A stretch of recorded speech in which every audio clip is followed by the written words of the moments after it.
What happens when a man, hidden in plain sight, walks into his own supermarket only to leave with more than just groceries? Let's dive in to see. In a quiet town in Ohio, there lived a man named Logan Marshall. Logan was a self-made entrepreneur, the proud owner of a chain of supermarkets called Marshall Groceries. His journey to success wasn't easy. Logan grew up in a modest home, where his father taught him the value of hard work and humility. He built his empire from scratch, starting with a small corner store, which he turned into a thriving business through dedication and honesty. Though Logan was wealthy now, he believed in staying humble. He wore simple clothes, drove an old pickup truck, and often told his staff, "No work is beneath anyone. Respect is a currency everyone can afford." One day, Logan decided to visit one of his stores undercover. He wanted to see how his business was running without the filters of prepared reports or rehearsed visits. He put on a faded hoodie, some old jeans, and a baseball cap. He looked like any other regular customer when he walked into the store. As Logan entered, he noticed how busy the store was. Customers moved through the aisles, carts filled with groceries, and employees restocked shelves. Logan smiled, proud to see his business thriving. He picked up a basket and wandered through the store like any other shopper. In the produce section, Logan stopped to admire the fresh fruits and vegetables. He noticed a young stock boy named Tyler struggling to stack boxes of apples. Logan bent down to help him. "Thanks, man," Tyler said without looking up. "Hey, you new here? You don't have to help me." Logan chuckled softly. "Just thought I'd lend a hand." Tyler smiled and nodded. "Appreciate it. Most people just ignore me." Logan's heart ached at those words. He made a mental note to have a conversation with Tyler when he returned as the boss. As Logan moved toward the checkout line, he noticed a cashier named Brandon. Brandon looked annoyed, rolling his eyes as he scanned items for a customer ahead of Logan. The customer, an elderly man, struggled to get his wallet out. Brandon let out a loud sigh and said, "Come on, old man. Some of us have lives to get back to." Logan felt a wave of anger rise in him. He watched as the elderly man, embarrassed, fumbled with his money and hurried away. Logan stepped forward, placing his items on the conveyor belt. "Let's hurry up," Brandon said without even looking at Logan. Logan raised an eyebrow. "Having a bad day?" "Yeah, I'm stuck working here," Brandon snapped, scanning Logan's groceries roughly. "What's it to you?" Logan stayed calm but firm. "Well, you never know who might be watching. Maybe show a little kindness."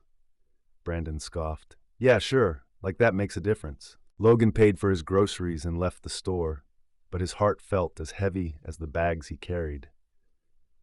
The scene with Brandon replayed in his mind like a broken record, each word cutting deeper into his principles. He had spent years building a brand that stood for respect and integrity, yet one moment had shaken his faith in his own creation.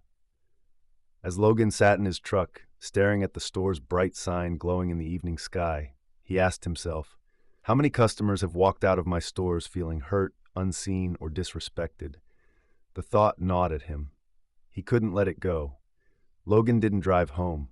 Instead, he parked his truck at the far end of the lot where the lights were dim and waited. He wanted to observe, to see if Brandon's behavior was a one-time incident or part of a deeper problem. The night stretched on, the air growing colder as Logan sat in silence. Through the store's wide glass windows, he could see the employees moving about. Brandon was at the register, and Logan noticed how he interacted with customers. A young man with a cart full of groceries approached. Logan watched as Brandon scanned the items without a word, his expression bored and his posture slouched. When the young man handed over a coupon, Brandon's face twisted with irritation. "This expired last week," Brandon said flatly. "Oh, I didn't realize," the man replied, fumbling for his wallet. Brandon rolled his eyes. "Next time, read the fine print before you waste my time." Logan clenched his fists. He had seen enough. This wasn't just a bad day for Brandon. This was a pattern, and it was unacceptable. But Logan wasn't ready to act yet. He needed more than just his own observations. Logan stepped out of his truck and walked back into the store. He kept his hoodie pulled low over his face and picked up a single bottle of water to avoid drawing attention. The The store was quieter now, with only a few customers wandering the aisles. As he approached the register, he noticed an older employee named Greg tidying up a nearby shelf. Logan recognized Greg from his employee records, a longtime worker known for his loyalty and dedication. "Excuse me," Logan said, keeping his voice low. "Can I ask you something?" Greg looked up, his kind eyes meeting Logan's. "Sure, what do you need?" Logan hesitated, choosing his words carefully. "I noticed the cashier over there doesn't seem very friendly. Has he always been like that?" Greg sighed, glancing toward Brandon. "Brandon's got some issues, but I try not to judge. He's been through a lot lately." "Like what?" Logan pressed. Greg hesitated before answering. "I probably shouldn't say too much, but I think he's under a lot of pressure. Family problems, bills piling up. You know how life can get. Still, it doesn't excuse the way he treats people." Logan nodded, his respect for Greg growing. "And what about management? Do they know?" Greg shrugged. "They know, but they don't do much. We're short-staffed, and Brandon's good at his job when he wants to be. Guess they figure it's easier to keep him than find someone new." Logan thanked Greg and walked out of the store again, his mind racing.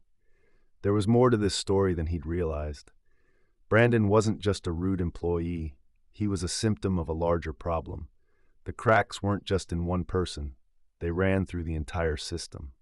As Logan sat in his truck once more, he pulled out his phone and opened an anonymous email account. He typed a message to the store manager, Derek. Subject: urgent feedback from a customer. "Dear sir, I recently shopped at your store and was deeply disappointed by the behavior of one of your cashiers. He insulted multiple customers, including an elderly man. This is unacceptable and damaging to your store's reputation. I urge you to address this issue immediately. Sincerely, a concerned customer." Logan hit send and leaned back in his seat. He didn't want to tip his hand just yet. He wanted to see how Derek and the staff would respond to an anonymous complaint. Over the next few days, Logan visited other locations in his chain, disguised each time.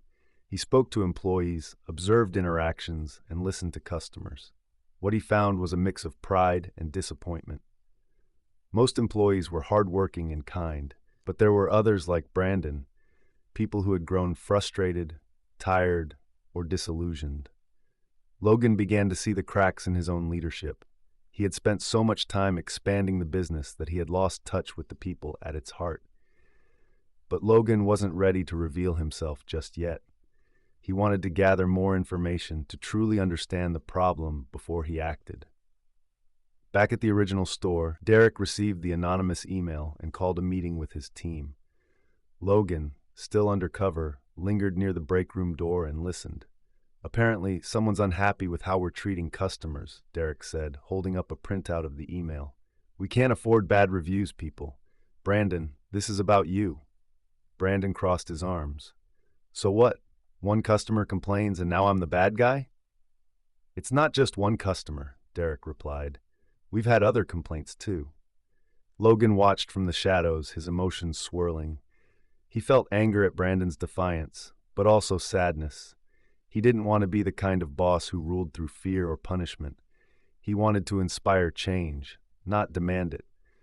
But how could he fix something so deeply broken without breaking it even more? Logan left the store that night with a heavy heart, but a growing determination. He knew he couldn't stay undercover forever. The truth would have to come out, but not yet. For now, he would let the suspense linger, watching and waiting for the right moment to step in. Sometimes, the best way to lead is to listen, to observe, and to understand before making your move. And Logan was ready to make his move when the time was right.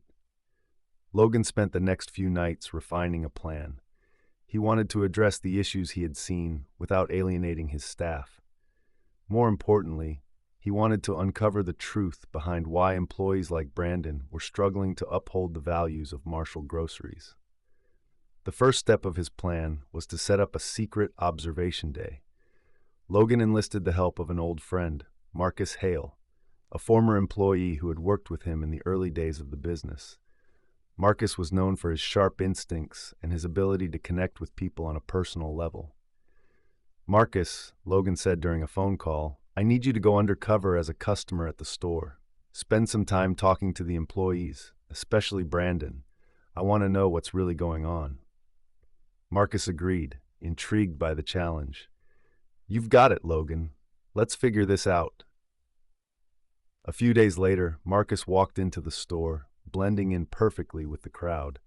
He picked up a basket and casually strolled through the aisles, observing the staff. He noticed Brandon immediately. Brandon was at the register again, his expression blank and his tone curt. Marcus waited for a moment when the line was short and stepped up to check out. "Hey," Marcus said, placing a few items on the conveyor belt. "How's it going?" Brandon didn't look up. "Fine. Paper or plastic?" Marcus smiled. "Rough day?" Brandon glanced at him, his eyes narrowing. "What's it to you?" "Just asking," Marcus said casually. "I've had my share of bad days at work. Sometimes it helps to talk about it." Brandon hesitated, his expression softening just slightly. "Yeah, well, talking doesn't pay the bills, does it?" Marcus nodded, sensing an opening. "True, but neither does letting stress get to you. You seem like you've got a lot on your plate." Brandon sighed and started scanning the items more slowly. "You could say that. This job's a joke sometimes. Customers are rude, the hours suck, and the pay's barely enough to cover rent." Marcus leaned in slightly, lowering his voice. "Ever think about leaving?" "All the time," Brandon admitted. "But what choice do I have? I've got a kid to feed and medical bills piling up." Marcus's heart sank. He nodded again, offering a kind smile. "That's tough. I hope things get better for you." Brandon shrugged, muttering, "Yeah, thanks." Later that evening, Marcus met with Logan to share what he had learned. "Brandon's got a lot going on," Marcus said. "He's not just angry, he's burned out. He's trying to provide for his family, but he feels stuck. He's frustrated with the job, the customers, and probably himself." Logan listened intently, his emotions churning. He felt a mix of empathy and guilt. He had always believed his company provided opportunities for growth and stability.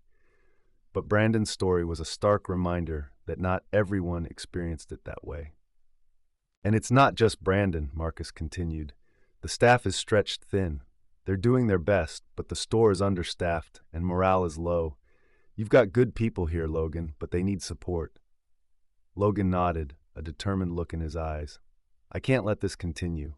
It's time to step in, but I want to do it in a way that inspires change, not just fear."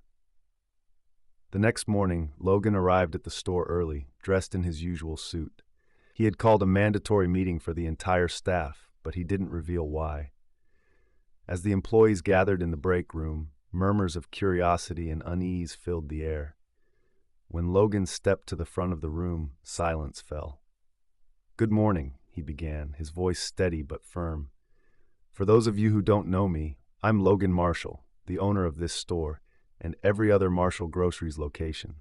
The room erupted in whispers. Brandon's face turned pale, his eyes wide with shock. "I've been visiting this store undercover," Logan continued, "to see how things are running when no one knows I'm here, and what I've seen has been a mix of good and bad." He paused, letting the weight of his words sink in. "First, I want to acknowledge the hard work many of you are doing. People like Greg, who go above and beyond to help customers and support their teammates. You embody the values this company was built on." Greg smiled modestly, while others nodded in agreement. "But," Logan said, his tone growing serious, "there are also issues that need to be addressed. I've seen disrespect toward customers, frustration among employees, and a lack of support from management. These are not just individual problems, they're systemic issues, and they stop today." Logan turned to Brandon, meeting his gaze. "Brandon, I know you've been struggling. I've heard about your situation, and I want you to know this. I'm not here to punish you, I'm here to help you. But the way you've treated customers and your team needs to change. Respect goes both ways, and it starts with us." Brandon's eyes filled with tears, and he nodded. "I'm sorry, sir. I'll do better." Logan smiled gently. "I believe you can." He then addressed the whole team. "Starting today, we're implementing changes. We'll increase staffing to reduce workloads, provide better training to handle stress and customer interactions, and create an anonymous feedback system so everyone's voice can be heard. My goal isn't just to run a successful business, it's to build a community where everyone feels valued. As the meeting ended, the employees felt a renewed sense of hope. Logan stayed behind to talk to each person individually, listening to their concerns and ideas. Over the next few weeks, the store transformed. Employees like Brandon began to smile more, customers noticed the improved service, and Logan's presence as an empathetic leader inspired everyone to strive for better. Logan realized that the true heart of his business wasn't the products on the shelves, it was the people who made it all possible. And by listening, understanding, and leading with kindness, he had turned a moment of disappointment into a movement of change. Sometimes it takes stepping into someone else's shoes to see the full picture. And sometimes the smallest acts of care and understanding can create the biggest impact. Logan's story reminds us that leadership isn't about power, it's about people. That's the story, friends. I hope you enjoyed it. It was a pleasure sharing it with you all. Don't forget to comment below and let me know where you're watching from. It's always fun to see the global reach of these stories. And if you haven't already, please hit that subscribe button for more amazing stories, tips, and tricks. Thank you for watching, and I'll see you in the next one. Bye. If you'd like to show some extra love, tap the 3 dots near the share button and send a super thanks.